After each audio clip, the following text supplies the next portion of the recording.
So, the leader of this little maverick band of unregistered runners who had just completed the marathon was also my art professor, and he was the director of this gallery that we had started, a group of students and artists, this gallery, an independent art school.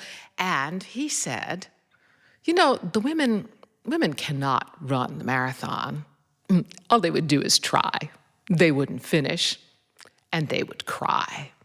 Now, we women in that group, we had been the pit crew, we had been the support group, we had been the shut up and just make the coffee team for this group of runners, and now we were listening to our leader give a rationale for why that was our position. So I and three other women in that group, we decided we were going to run the marathon. We were very unlikely marathon runners. I was the least athletic of them all. I had to take developmental gym when I was in junior high school. I had to wear orthopedic shoes from the time I was 10 until I was 15. I had a leg length discrepancy that made me trip and fall all the time. But we decided we were going to do it, and we were going to do it.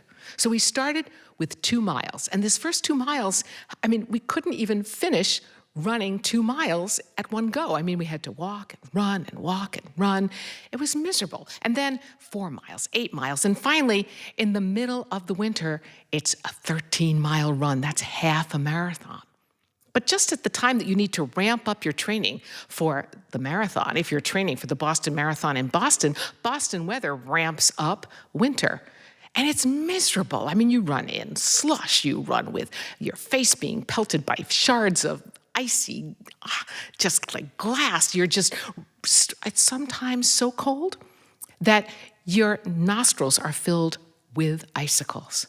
But we got through that, and we were now 2 weeks before the marathon, and our leader told us that if we thought we were going to do this, we would need to go to the finish line and run all the way to the bottom of Heartbreak Hill to the Newton Firehouse, turn around and come back, do an 18-mile run. And we did it. We did it. So now it's the night before the marathon, and I am terrified. So why was I even running a marathon anyway? Who would do such a crazy thing? Oh yeah, I remember, because I said I would do it. And why did I say I was doing it? Well, part of it was because I needed to raise the bar on my own accountability. My mother always said about me that, hey, some people live in BC and some people live in AD, but you live in EC, the era of the extenuating circumstance. Nora, there's always some reason, some glib little reason why you didn't, couldn't, shouldn't, wouldn't do the thing that you said you would. And she was right. And that's why I was running the marathon. I had promised my friends, but I was tossing and turning. And we lived right in Boston, so you could hear all these church bells like 3 o'clock, and now it's 4 o'clock. And I can't get to sleep. How can you run a marathon without sleeping? I've never done this before. And besides which, P.S., not only am I not an athlete, but what about this, we only ran 18 miles. I am not a math person either, but I know that 18 and 26.2 are not the same thing. In fact, there's a whole third of a marathon in there that's missing. So I've never run this far. What if I get hurt? Anything could happen. And then the next thing I hear is my alarm.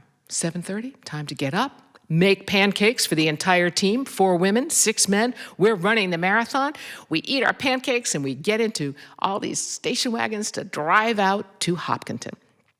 Now, the women all went in the same station wagon. There's lots of camaraderie and hilarity. And then, it's like 20 minutes of driving and then 30 minutes of driving. And everybody gets really pretty quiet. And we're all kind of sitting with our own feelings. And then finally you get to Hopkinton, and that just breaks the spell because there's so much adrenaline there. You're breathing it in. You're practically inhaling it. It's everybody running around and talking. Nobody cares that we have our bibs are handmade and they have 0 for our registered number, because back in the day, unregistered runners were like a minor annoyance. They're like pigeons or orange peels or paper cups on the course. Nobody worries about it. And then the race starts. It's so amazing. The gun goes off, there's this roar of voices, and you see this like a snake of confetti going down the undulating hills of Hopkinton. It's just amazing, and you're just standing in place waiting for your turn to start moving. And when you finally start moving, It's just mile after mile of people congratulating you and giving you encouragement and cheering you on. And then you're halfway through, and you know you only have halfway to go. But the most amazing thing happens is that you hit Wellesley College. And as a woman, it was fantastic because there's this energy tunnel there where the women of Wellesley College line both sides of the street. And when they saw women who only from 1972 had been able to run, why, they just went crazy. And it was like we were lifted and pushed right out of that energy tunnel to the bottom of the Heartbreak Hill. And let me tell you, that was tough.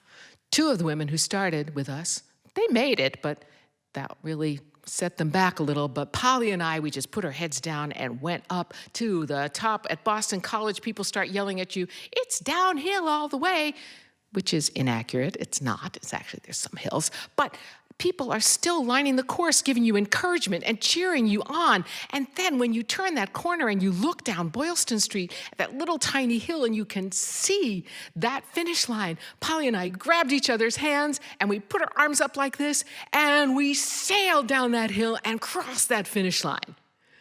Well, you know, my art professor was right. We did try, and I did cry, but we finished. And those tears, they were tears of joy.